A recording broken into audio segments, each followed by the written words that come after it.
This story is a bit long, so I apologize if I go into too much detail, but this is by far the scariest encounter I've ever had with the outdoors. A few years ago, my girlfriend and I took a trip up to Virginia to go camping in the Blue Ridge Mountains during the winter. It's a beautiful place and it certainly was notorious for camping, hiking, and even fishing. We had lived in California at the time, but decided that we wanted to give the east coast of the US a try. Our first night there, we unpacked our camping gear and set up camp well before it got dark. After everything got situated, we built a fire and cooked some hot dogs I had brought along for the trip. A few minutes had passed and the fire was starting to die down, so I told my girlfriend to wait there while I went to grab lighter fluid from our trailer. When I got back, I noticed my girlfriend is stiff as a board. She looked completely petrified and was visibly shaken by something. When I had asked her what was wrong, she told me that she had felt eyes on her, like that stereotypical feeling you'd get when you felt as if you were being watched.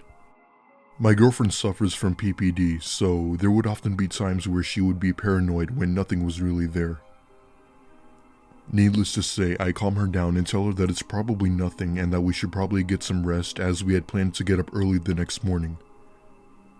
My girlfriend fell asleep way before I did, and for some reason, I had this sudden urge to stay awake. I'd say I stayed awake for a good hour or so before I finally drifted off to sleep when I woke up to my girlfriend nudging me. I was in a very cranky mood as I don't like being woken up, but she then explained that she heard something big walking around our tent.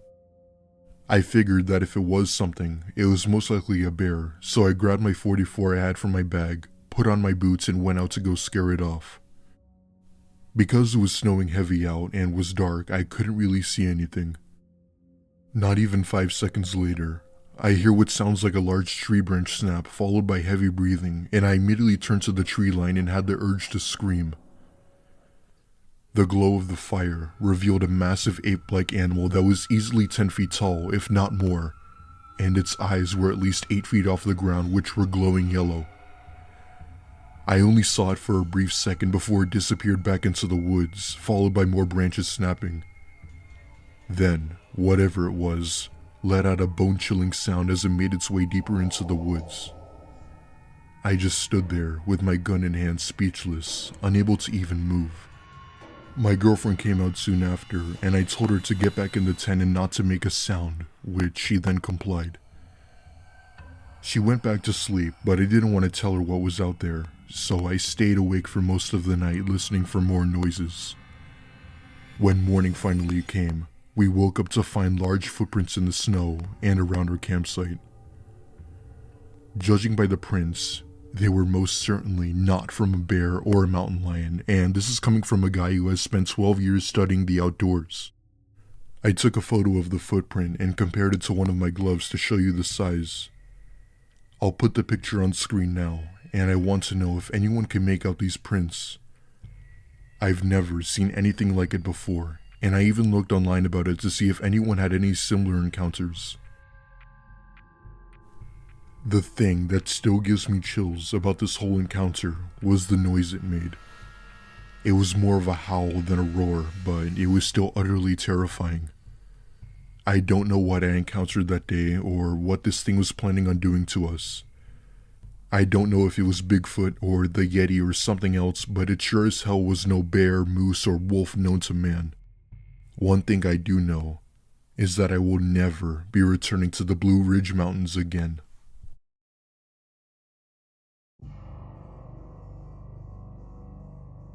I own a small farm in the foothills of southern New Mexico in a very rural area, and this happened around 5 years ago. I don't want to bore you with too much detail, so I'll just cut right to the chase. I had just come back from doing my nightly routine of going to town and going grocery shopping.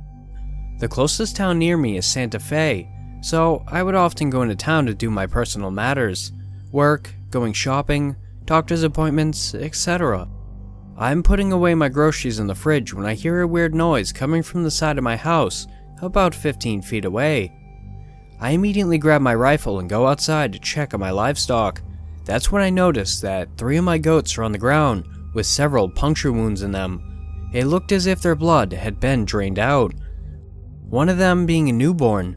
At this point, I'm furious, and I start looking around my house for anybody who might have done this.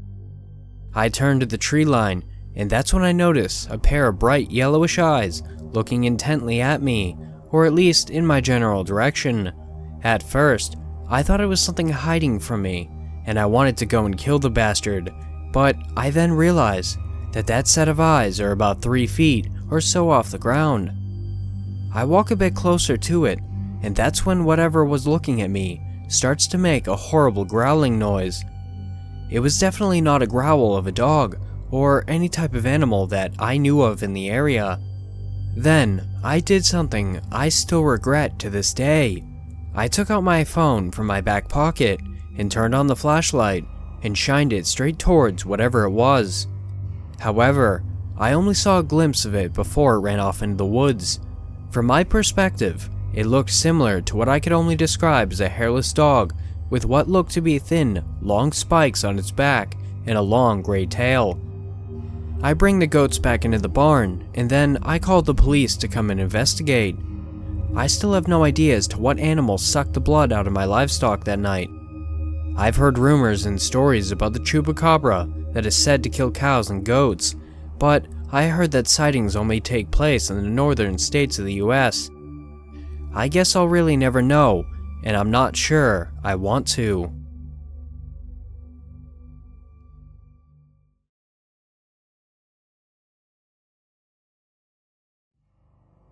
When I was a kid, my parents used to take me to my relative's house in eastern Kentucky to go hunting. The closest city is Whitesburg. My uncle had taught me everything about the outdoors and lived in a cabin up in the mountains surrounded by forest in all directions. As a young boy, he and I used to sit out on his back porch at night and use predator calls to try and call something down out of the hills. He and I were out using one of his tapes. We had been out there for a while and hadn't seen anything, so we were planning on going to bed. We were about to pack everything up when he realized that his squirrel feeder was empty and that he needed to fill it back up with seed. He then walked up the hillside about 25 yards when my aunt came to see as to why we were still outside. The only light out that night was from his porch. He was about 35 yards up the hill and called back saying that he forgot his flashlight. So my aunt went back inside to get one of his spotlights. We had forgotten to turn off the tape with the predator calls, so I turned it off. And that's when I noticed my aunt was stiff as a board. I looked up at her and she had the spotlight shining straight up to the squirrel feeder where my uncle was. I heard her say something along the lines of, "It's coming toward you, Jim." My uncle turned around saying, "Huh?" Then, a little louder, she says, "It's coming straight toward you, Jim." That's when I looked up and saw a set of eyes about 15 feet away from where my uncle was standing. It was closing in on him. Whatever it was massive.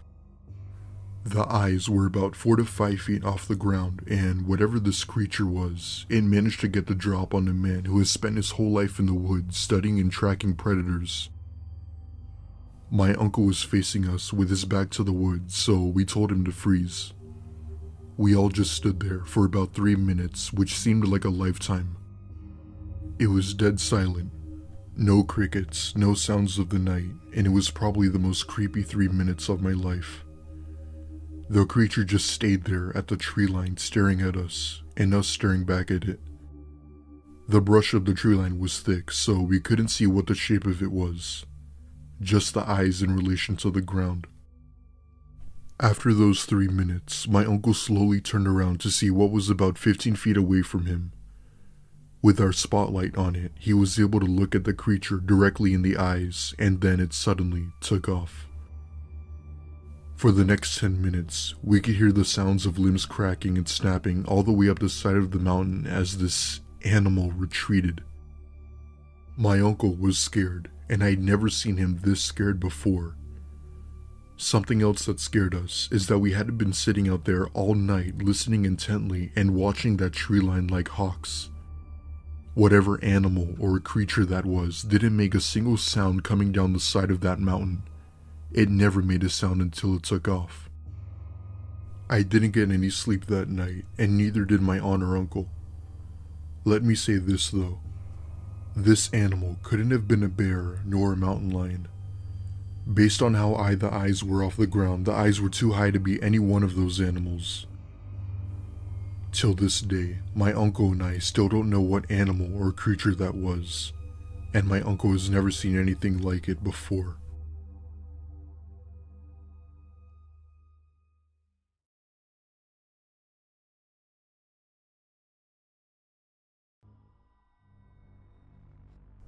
This happened to me about 2 months ago when I was living in Australia. I live in a housing complex which is basically a bunch of houses together to basically form an apartment building. I lived alone with my dog named Buddy, who is a dachshund mix, big bark, small bite. My housing complex was right next to the demolishing site with overgrown grass, and to the right of that was a forest preserve. Every night, I would take him out for a 20-minute walk to go do his business, and would even let him off his leash if I felt it was safe or necessary. This one night, I wanted him to be free and have fun while he played in the grass, so I let him off his leash and let him have a good time. It was getting dark out, but he had a light-up collar, so I knew exactly where he was. About 10 minutes later, I noticed that my dog was nowhere in sight. In fact, he would have came back by now, so at this point, I was starting to get a bit worried. I called for him and hear his bark, but noticed that it was coming from the woods. This was completely unexpected, as he never once went in there, nor did I want him in there in the first place. I walked over to where I heard him, and started to look for his collar, but I couldn't see anything, and I could still hear his barking from in there. That's when I thankfully see him come walking towards me from behind, and stop dead in my tracks when I realized something. Buddy came towards me from behind. Then, what the hell was in the woods? I turned back to face the tree line, and if it weren't for the faint glow from the moon, I wouldn't have seen it. I couldn't see it well, but I could make out a very dark silhouette of a humanoid-shaped figure. Whatever this thing was, it was easily 8 feet tall and very lanky with long arms. The last I ever saw of it was when it walked back into the woods, never to be seen again. I never told anybody about my encounter, but till this day, I'm still convinced that whatever it was I saw wasn't human. In fact, I really don't know what to believe.